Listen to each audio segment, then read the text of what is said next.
नमस्कार दोस्तों, स्वागत है आप सभी का स्टडी आईएएस की एक और नई वीडियो में। और आज की वीडियो में मैं आप सभी के साथ बात करने वाला हूं ट्रीटी ऑफ अलीनगर के बारे में। बहुत इंपॉर्टेंट, अंग्रेजों की ईस्ट इंडिया कंपनी के लिए सबसे बड़ी ट्रीटी, और आप कह सकते हैं भारत देश के अंदर जो अंग्रेजों है उनका शासन शुरू करने वाली ट्रीटियों में से एक ये ट्रीटी ऑफ अलीनगर है।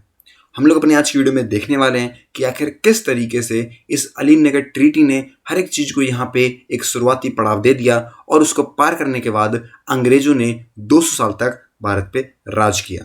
हम लोग अपनी आज की वीडियो में ये सारी बातें बहुत डिटेल में डिस्कस करेंगे। काफ़ी इंपॉर्टेंट और काफ़ी कुछ आपको जानने को मिलेगा आज की पूरी वीडियो से। तो चलिए दोस्तों, स्टार्ट करते हैं अपनी वीडियो को और डिस्कस करते हैं ट्रीटी ऑफ अलीनगर को पॉइंट बाय पॉइंट।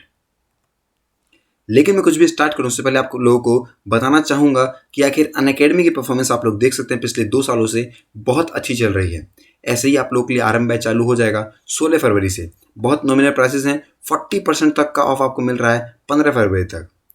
और आप लोग के लिए बता दूं मैं दोस्तों, लक्ष्य हिंदी बैच रहने वाला है जो कि 16 फरवरी से चालू हो जाएगा। अभी जाइए, बहुत अच्छे डिस्काउंट प्राइजेस में आपको इनका बेनिफिट भी मिलेगा।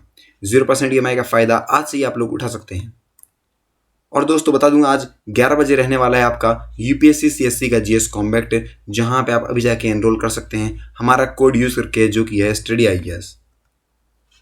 आप लोग के लिए यहाँ पे बैचेस स्टार्ट हो जाएंगे 13 फरवरी से ऑफलाइन मोड में। तो अभी जाइए ऑफलाइन मोड में, फ़ायदा उठाइए बैचेस का और अपनी प्रिपरेशन को बहुत बेहतरीन कर लीजिए। अब देखिए दोस्तों, यहाँ पे ट्रीटी ऑफ अलीनगर की बात आती है। कलर चेंज कर लेते हैं। तो देखिए, ये बताया जाता है कि जो ट्रीटी ऑफ अलीनगर हुई थी उसके बाद जो ब्रिटिश हैं उनकी पोजीशन बंगाल में, और आप कह सकते हैं एक तरीके से फाउंडेशन स्टोन रख दी गई थी for the battle of Plassey, जिनके बाद आप कह सकते हैं भारत देश में फिर ब्रिटिशों का राज चालू हो गया था। हम लोग अपनी आज की वीडियो में इसी ट्रीटी के बारे में बात करने वाले हैं कि आखिर क्यों इस ट्रीटी को इतना इंपॉर्टेंट बताया गया है और इसके बारे में लोगों को अवेयरनेस भी कम है। देखिए, सबसे पहले समझते हैं ट्रीटी ऑफ अलीनगर के बारे में।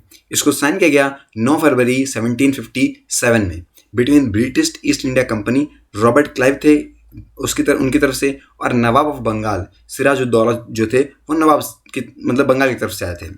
अलीनगर दोस्तों, यहाँ बता दूं मैं आपको, एक शॉर्ट लिव्ड नेम है टू द कैलकाता, उसको दिया गया था बाय द नवाब जब उन्होंने कैप्चर किया था इस पर। तब जो नवाब हैं आप कह सकते हैं कंट्रोल लिया पूरे तरीके से इंग्लिश फोर्ट का कलकत्ता के अंदर, साइन किया इस पैक्ट पे in the response to English military might. और ये ट्रीटी थी, ये कहीं ना कहीं पोस्ड थी बाय अफगान्स जो कि आते थे अंडर अहमद शाह अब्दाली के तहत। ओके, और आप कह सकते हैं हर एक चीज़ जो है वो बिल्कुल इंटरलेट यहाँ चल रही थी, और इस तरीके से ये पूरी ट्रीटी साइन करी गई थी इनके बीच में। अब इस ट्रीटी के टर्म्स के बारे में बताऊं मैं आपको, तो यहाँ ये था कि जो नवाब हैं वो रिकग्नाइज करेंगे हर एक provision of Mughal empire. Okay, जिसको आप कह सकते हैं जो फारूखियार फरमान निकलता था 1770 का, उसके तहत exempt from paying duties on goods, जहां उन्हें देने थे पैसे थ्रू बंगाल, और आप कह सकते हैं फोर्टिफाई करना था कलकत्ता को, मिंट कॉइन्स लेके आने थे कलकत्ता के अंदर, और इस तरह के काम इन्हें करवाने थे इस पूरी ट्रीटी में। सिग्निफिकेंस क्या था? देखिए, एक बार ये जो ट्रीटी थी ये साइन हो जाती थी तो जितने भी आप कह सकते हैं इवेंट्स थे वो सभी आप कह सकते हैं लेके आ रहे थे आपके फेमस बैटल ऑफ प्लासी के अंदर, और एक तरीके से यहाँ पे ब्रिटिश कॉलोनियल को ये पावर दे रहे थे, ये ताकत दे रहे थे कि वो एक्सपैंड कर सकते हैं पूरे इंडिया में। बस उनका काम क्या था? इस ट्रीटी को साइन करवाना उस राजा से जो कि यहाँ पे आप कह सकते हैं अभी उस टाइम पे वहाँ की कैपिटल जो कलकत्ता थी वहाँ पे राज कर रहा है, और राजा ने ये काम कर भी दिया। अब टाइमलाइन समझिएगा।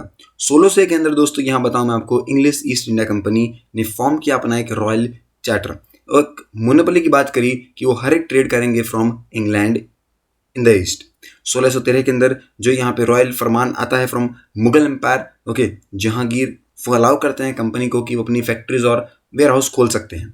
ओके, साथ ही आप कह सकते हैं कंपनी काम करेगी as a sub servant to the local rulers. इस तरह की बात यहाँ बताई गई। 3 प्राइमरी यहाँ पे ट्रेडिंग टाउन्स के बारे में बताया था। ब्रिटिश ट्रेड जिससे करना चाहते थे वो थे आपके बॉम्बे, मद्रास और कैलकाटा।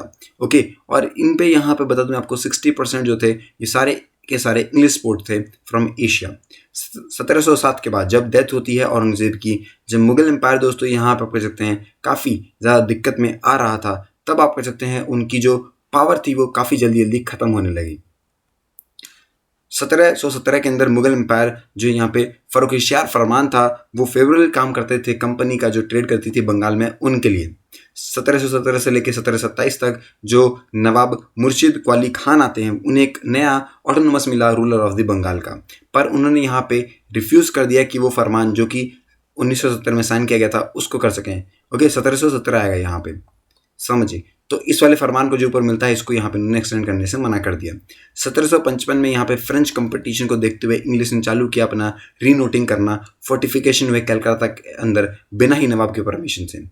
1756 के अंदर जो नवाब सिराजुद्दौला थे उन्होंने फोर्स किया और कैप्चर किया फोर्ट विलियम को कलकत्ता में, और उसका नाम बदल कर रख दिया गया अलीनगर। फरवरी 1757 के अंदर ट्रीटी ऑफ अलीनगर साइन होती है, जो कि आप कह सकते हैं शुरुआती तौर था जहां पे ईस्ट इंडिया कंपनी जो थी वो भारत देश पे राज करने वाली थी। जून 23, 1757 में बैटल ऑफ प्लासी होती है, जहां पे कंपनी ने पूरी तरीके से उस टेरिटोरियल का आप कह सकते हैं कंट्रोल ले लिया और आप कह सकते हैं काम करने लगे अपने इकोनॉमिक इंटरेस्ट के तहत। तो इस तरीके से आप कह सकते हैं जो थी शुरुआत होती है किसकी, ब्रिटिश की भारत पे राज करने पे। ओके दोस्तों, तो आई होप कि आपको चीज़ समझ में आई होंगी और टाइमलाइन भी समझ में आया होगा कि आपको हर एक चीज़ क्लियर भी होगी। पर अगर अभी कोई आपका डाउट है तो ये आप मुझसे पूछ सकते हैं कमेंट सेक्शन में, मैं डेफिनेटली उसे क्लियर भी कर दूंगा। मिलते हैं नेक्स्ट वीडियो में, तब तक के लिए have a nice day and take care.